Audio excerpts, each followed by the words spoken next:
Bismillahirrahmanirrahim. Assalamualaikum warahmatullahi wabarakatuh. Saya Sini Sugiyarti MPD, dosen Universitas Swadaya Gunung Jati Cirebon, Fakultas Pendidikan Sains dari Program Studi PGSD. Pada video berikut, saya akan menyajikan mata kuliah pembelajaran IPS-SD dengan kode mata kuliah CPD 542 untuk mahasiswa tingkat 2 semester 4 dengan bobot sebanyak 3 SKS. Mata kuliah ini membekali mahasiswa pendidikan guru SD tentang kurikulum merdeka pada satuan pendidikan sekolah dasar dan penerapannya.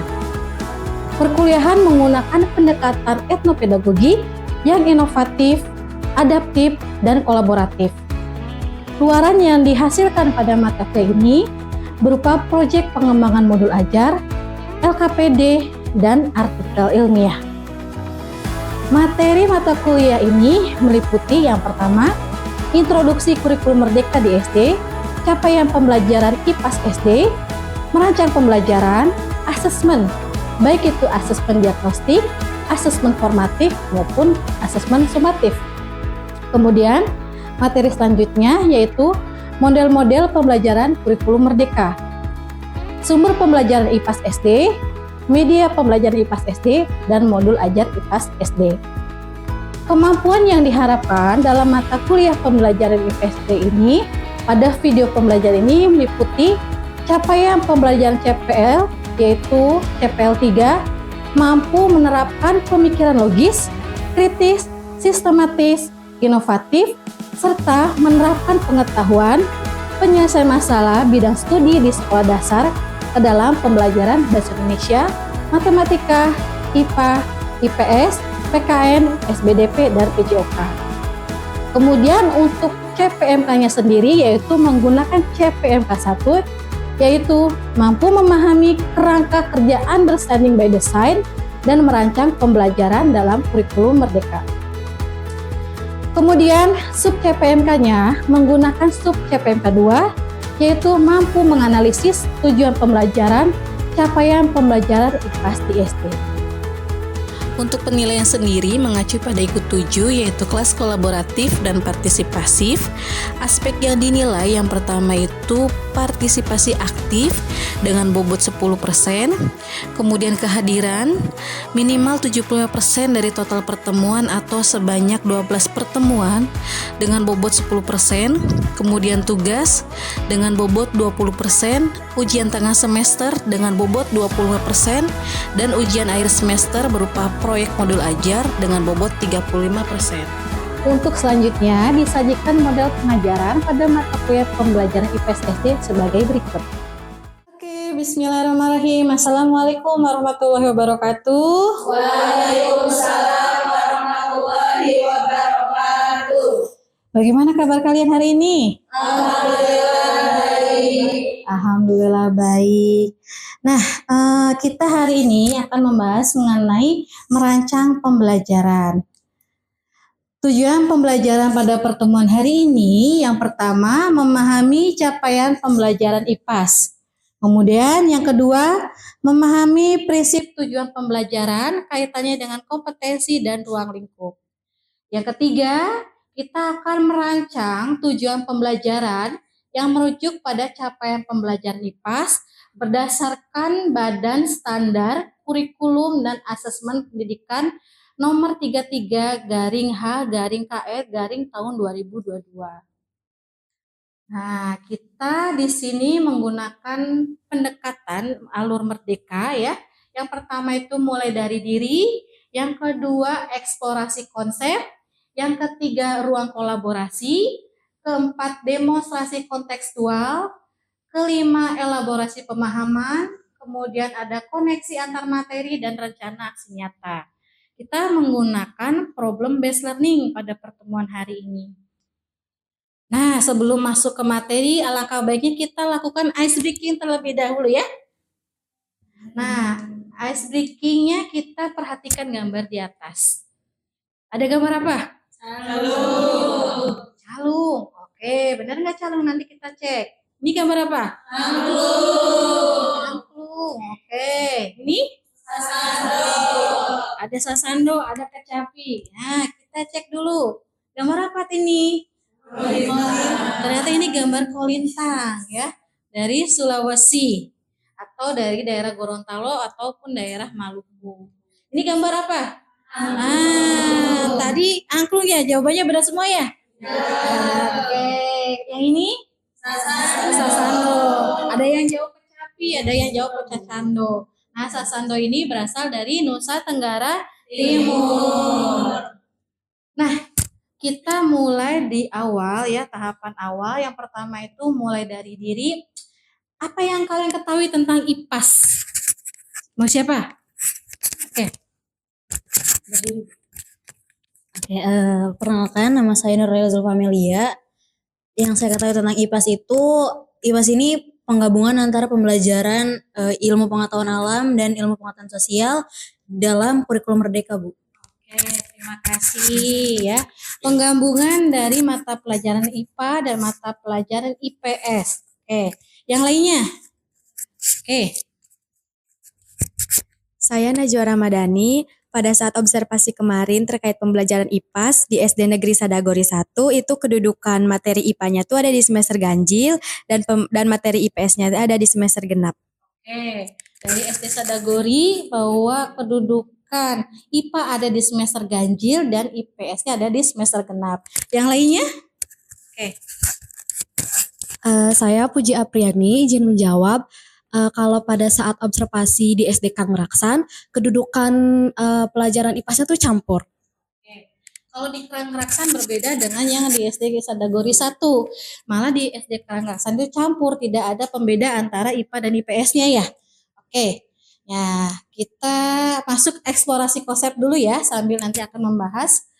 Di sini kita masuk dalam proses perancangan kegiatan pembelajaran ya. Yang pertama itu memahami CP. Pada pertemuan kemarin ya, kita sudah mengenal CP-CP dari masing-masing mata pelajaran itu berbeda ya. Antara IPAS dengan PPKN berbeda ataupun dengan bahasa Indonesia ataupun dengan matematika. Nah, yang kedua kita merumuskan tujuan pembelajaran. Hari ini fokusnya kita membuat tujuan pembelajaran berdasarkan pemahaman atau capaian IPAS tadi ya. Kemudian ada ATP kita skip saja karena kita itu bukan guru kelas ya. Yang menggunakan ATP, alur tujuan pembelajaran itu harusnya guru kelas yang dalam satu fase. Nah, terakhir di sini ada merancang pembelajaran. Merancang pembelajaran endingnya berupa modul ajar. Nah, yang pertama memahami capaian pembelajaran. Poin yang paling penting di sini bahwa CP merupakan kompetensi pembelajaran yang harus dicapai di akhir sebuah fase. Ya. CP ini ya isinya antara pengetahuan, kemudian keterampilan ataupun sikap dalam kalimat CP itu. CP tidak dapat diubah karena sifatnya itu given dari pemerintah. Di sini ada ketentuan lainnya. Kalau peserta didik berkebutuhan khusus dengan hambatan intelektual, maka menggunakan CP-nya yang pendidikan khusus. Kalau peserta didik berkebutuhan khusus tanpa hambatan intelektual, maka menggunakan CP yang reguler atau CP umum. Nah, kita bahas ya, kita tentukan tujuan pembelajarannya untuk CP yang reguler saja. Ibarat kata kalau kita analogikan bagaimana kita itu harus memenuhi capaian pembelajaran. Nah, ini ada prosesnya ya. Misalkan ada yang menggunakan sepeda motor, ada yang menggunakan sepeda atau ada yang menggunakan mobil. Tapi tujuannya sama, tadi menuntaskan capaian pembelajaran di akhir suatu fase tadi ya. Jadi harus tuntas menggunakan TP-TP tertentu atau strategi tertentu. Nah, di sini ya, karakteristik capaian pembelajaran IPAS berdasarkan Badan Standar Kurikulum dan Asesmen Pendidikan nomor 33/H/KR tahun 2022. Yang pertama, pembelajaran IPAS itu mengkaji tentang makhluk hidup dan benda tak hidup. Kemudian mengkaji kehidupan manusia sebagai makhluk individu maupun makhluk sosial yang berinteraksi dengan lingkungannya. Kemudian di sini ada pemahaman IPAS ya. Elemen pembelajaran IPAS terdiri dari 2 elemen yaitu pemahaman IPAS dan keterampilan proses atau kaitannya dengan pendekatan inquiry. Jadi capaian pembelajaran IPAS itu ada 2 elemen. Ada pemahaman sains, IPA dan sosial, ada yang keterampilan proses. Keterampilan proses ini kaitannya dengan pendekatan inquiry dan langkah-langkahnya itu harus jelas di situ. Nah, poin yang kedua ya, materi yang kedua berkaitan dengan prinsip tujuan pembelajaran. Kita akan mengidentifikasi kompetensi dan ruang lingkup. Yang pertama, kompetensi. Kompetensi itu kaitannya dengan kemampuan atau keterampilan yang ditunjukkan atau didemonstrasikan oleh peserta didik. Kalau berbicara kompetensi, kita ingatnya itu harus ada ranah kognitif, afektif, psikomotor. Kita lihat ini ranahnya masuknya kemana, ya. Kemudian ruang lingkup materi. Lingkup materi itu kontennya atau isi materi yang dapat dipahami pada akhir 1 unit pembelajaran. Nah, di sini maksud Ibu ya. Tadi maksudnya ke ranah kognitif, afektif atau psikomotor. Kalau ini maksudnya ke ranah kognitifnya ya atau pengetahuan. Level 1 berarti C1 atau mengingat ya. Level 2 berarti C2 memahami. Level 3 C3 atau mengaplikasikan. Kemudian level 4 C4 atau menganalisis. C5 mengevaluasi. Kemudian C6 menciptakan. Nah, ini menggunakan taksonomi Bloom untuk ranah kognitif yang versi Anderson Flatwood. Nah, kita coba cek dulu ya, kita belajar mana tentukan kompetensi dan ruang lingkupnya. Di sini ada mata pelajaran IPAS, fase A, elemennya elemen pemahaman IPAS. Ada kalimat capaian ya. Yang pertama, kalimat pertama di sini peserta didik dapat mendeskripsikan benda-benda di lingkungan sekitar sebagai bagian dari lingkungan alami dan buatan. Kemudian, mendeskripsikan kondisi lingkungan rumah dan sekolah dalam bentuk gambar atau denah sederhana. Kalimat yang kedua, peserta didik dapat membedakan lingkungan sehat dan tidak sehat, mencerminkan perilaku sehat dan ikut serta menjaga kebersihan lingkungan rumah dan sekolah. Nah, mana kompetensinya dari kalimat CP ini? Mendeskripsikan. Kemudian mendeskripsikan yang kedua. Kemudian membedakan. Kemudian mencerminkan. Ada lagi? Menjaga. Oke, menjaga. Untuk yang lingkupnya mana? Ruang lingkupnya? Lingkungan alami dan buatan. Kemudian kondisi lingkungan rumah dan sekolah. Oke, kita cek lagi ya nanti ya. Kemudian mana lagi? Gambar atau denah sederhana. Apa lagi? Lingkungan sehat dan tidak sehat. Ada lingkungan sehat dan tidak sehat. Kemudian ada apa lagi? Perilaku hidup sehat. Perilaku hidup sehat. Ada lagi? Kebersihan lingkungan dan sekolah. Kebersihan lingkungan rumah dan sekolah. Kita cek ya. Apakah benar? Nah, ternyata benar ya. Tadi untuk kompetensinya ada mendeskripsikan yang pertama, itu ranahnya ke dalam C1 ya. Deskripsi yang kedua ranahnya pada kognitif C2. Kemudian di sini ada membedakan C2 juga. Mencerminkan ada di afektif 3, level 3 dan menjaga ada psikomotor level 4. Lingkupnya tadi ada lingkungan alami dan buatan ya. Betul? Kemudian ada kondisi lingkungan, kemudian di sini ada gambar atau denah sederhana. Kemudian di sini lingkungan sehat dan tidak sehat. Betul ya tadi ya? Ada perilaku hidup sehat dan kebersihan lingkungan rumah dan sekolah. Berarti sudah paham nih kalian untuk mencari kompetensi dan ruang lingkup itu seperti apa. Nah, di sini materi selanjutnya merumuskan tujuan pembelajaran. CP tadi given dari pemerintah itu sifatnya masih umum ya. Harus diturunkan lagi kepada tujuan pembelajaran yang sifatnya itu harus konkret ya. Di sini setiap elemen capaian pembelajaran minimal 2 tujuan pembelajaran ya. Nah, Yang pertama tadi analisis CP, kita sudah ya pada pertemuan yang lalu. Kemudian lihat CP elemen, kita fokus untuk IPAS. Tadi IPAS itu elemennya ada dua. Yang pertama terkait dengan pemahaman IPAS dan keterampilan proses. Kemudian di sini tentukan TP. Tadi TP itu ditentukan menggunakan kompetensi dan ruang lingkup. Kalau kompetensi fokusnya ke kata kerja operasionalnya ya untuk memudahkan.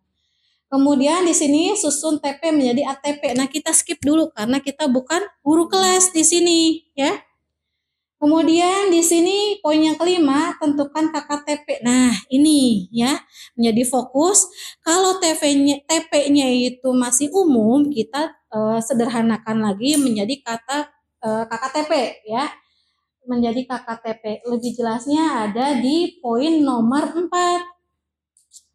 Apabila tujuan pembelajaran telah disusun secara spesifik, maka guru tidak perlu membuat KKTP. Jadi sifatnya KKTP itu tidak wajib, ya. Kalau TP-nya itu sudah spesifik, menurut guru berarti tidak usah diturunkan lagi. Kecuali TP-nya itu sifatnya masih umum, harus diturunkan menjadi KKTP tadi. Nah, KKTP-nya tadi minimal 2, ya. Di sini hal yang perlu diperhatikan dalam menyusun tujuan pembelajaran. Yang pertama itu ada karakteristik peserta didik. Karakter peserta didik antara wilayah yang satu dengan yang lain berbeda.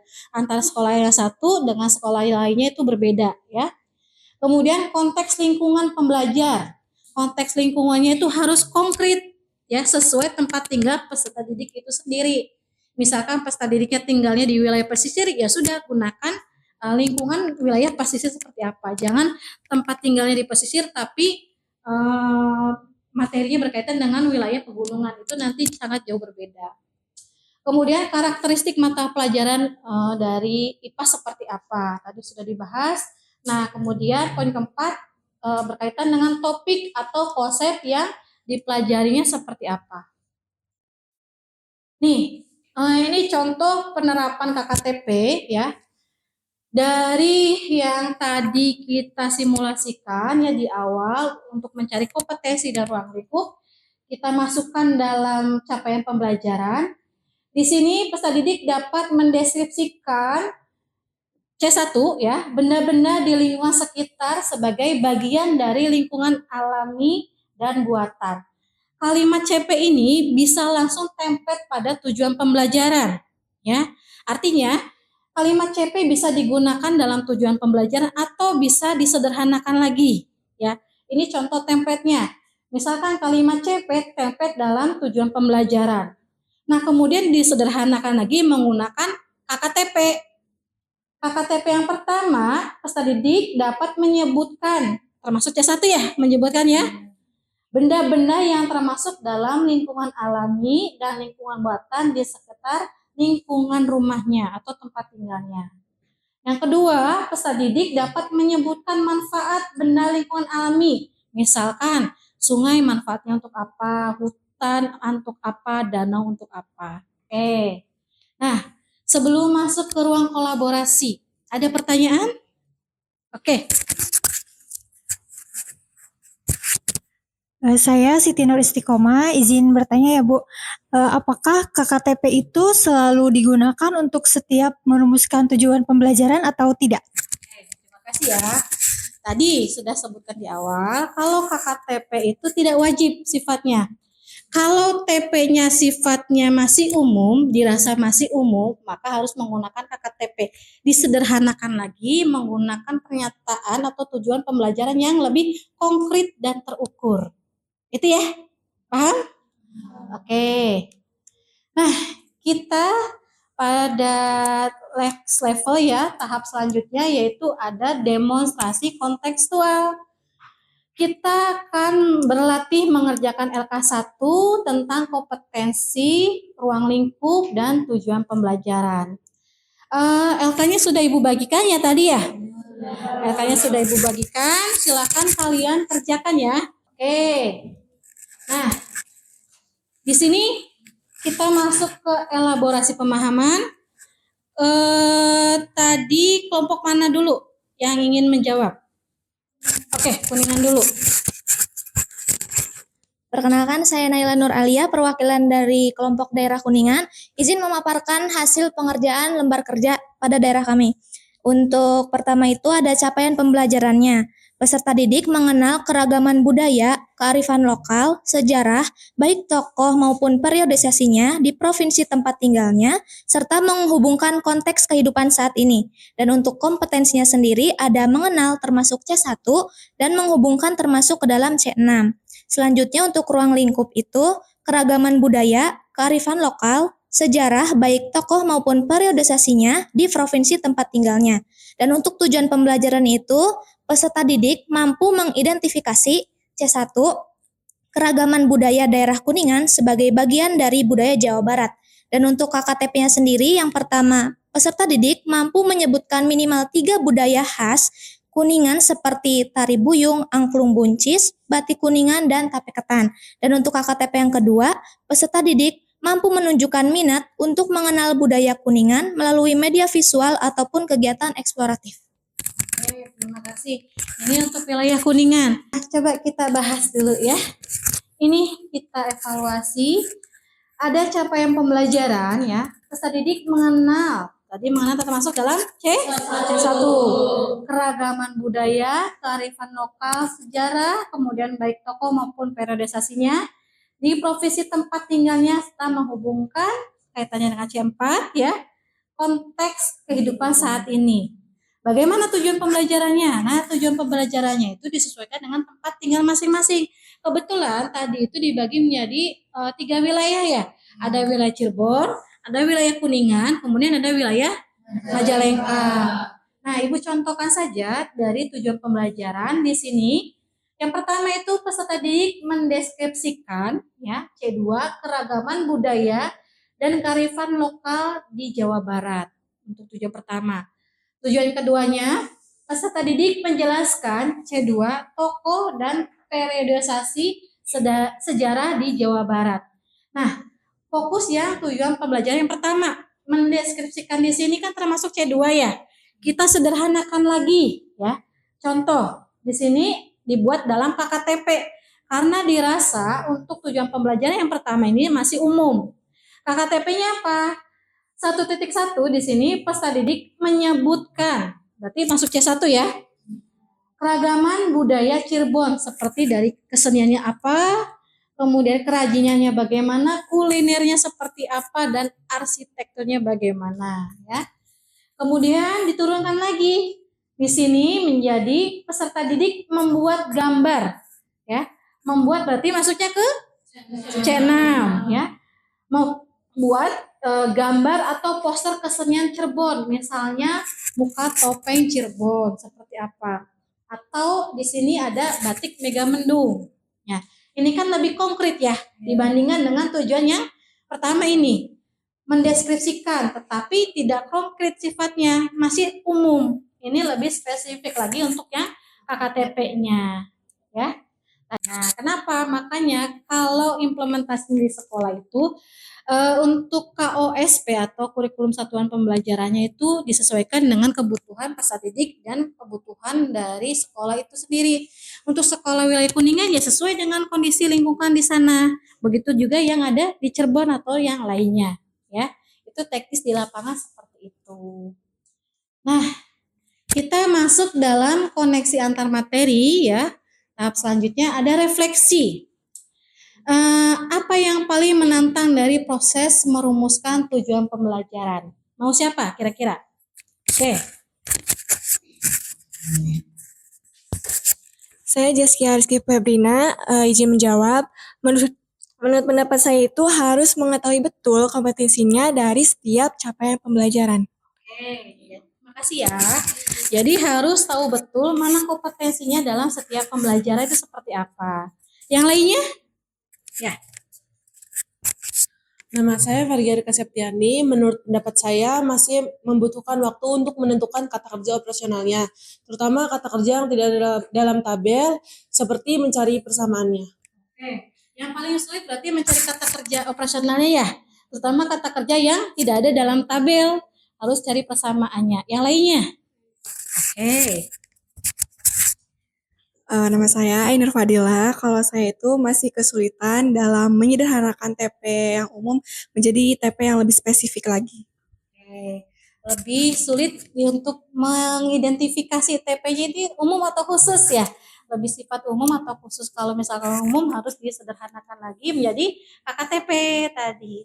Oke, jadi banyak sekali ya kendalanya ya, terutama tadi harus tahu dulu kompetensinya di ranah apa, afektif, psikomotor, atau pengetahuannya. Kemudian KKO-nya ya, yang sulit itu di KKO-nya. Ini KKO-nya tidak ada dalam tabel, berarti harus cari persamaannya seperti apa. Kemudian untuk TP-nya itu identifikasi TP-nya itu masih sifatnya umum atau sudah spesifik ya. Oke, terima kasih. Nah, kita masuk ke kuis ya. Untuk kuis ini sebagai asesmen kalian dalam pemahaman tadi kompetensi, ruang lingkup, dan tujuan pembelajaran. Nanti kuis ini menggunakan link kuisis yang akan Ibu bagikan ya. Nah, kita mulai untuk yang kuisnya dulu. Nah, silakan.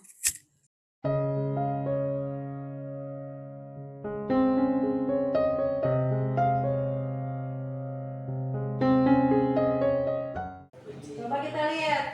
Oke. Oke, terima kasih ya. Nah, level selanjutnya yaitu kita sudah pada simpulan ya. Setelah kalian mengikuti proses pembelajaran hari ini, apa yang dapat disimpulkan? Kira-kira mengenai tadi kompetensi, ruang lingkup, kemudian tujuan pembelajaran. Siapa? Oke. Nah.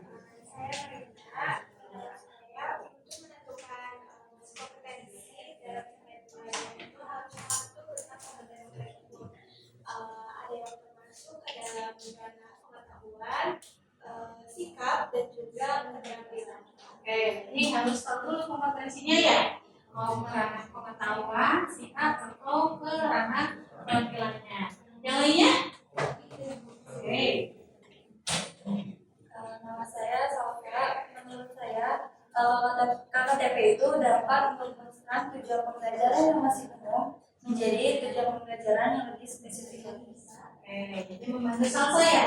Untuk KKTP-nya, tadi tujuan pembelajaran yang umum lebih spesifik lagi menggunakan tujuan pembelajaran lebih khusus.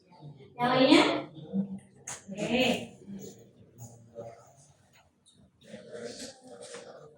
Atau spesifik dalam membuat tujuan pembelajaran tentang keragaman budaya atau wilayah Cirebon, Kuningan, dan Majalengka itu berbeda tergantung wilayahnya itu sendiri. Oke, lebih tepatnya tergantung dengan kondisi ya, kondisi dari masing-masing wilayah, baik itu sekolah, baik itu dari peserta didiknya, atau karakteristik kondisi geografisnya juga menjadi berbeda. Baik, terima kasih. Nah, kita di akhir pembelajaran ya. Kira-kira tadi kan kondisi di awal itu kalian sehat semua ya? Tidak ada masalah ya. Nah, sekarang Ibu tanyakan bagaimana kondisi kalian setelah mengikuti pembelajaran hari ini. Kalian bisa menggunakan sticky note ya, kemudian silakan langsung bagaimana perasaan kalian ya. Osin, nah bagaimana perasaannya Osin? Luar biasa, luar biasa. Yang lainnya? Luar biasa. Oke, terima kasih. Oke, terakhir ya di penghujung kita nanti ada aksi nyata. Aksi nyata di sini kalian merumuskan asesmen yang sudah kalian buat sesuai dengan tujuan pembelajaran. Ya, ini nanti untuk pertemuan selanjutnya, itu pertemuan keempat ya, kalian buat seperti ini. Oke, terima kasih. Apa semua buat kita semua.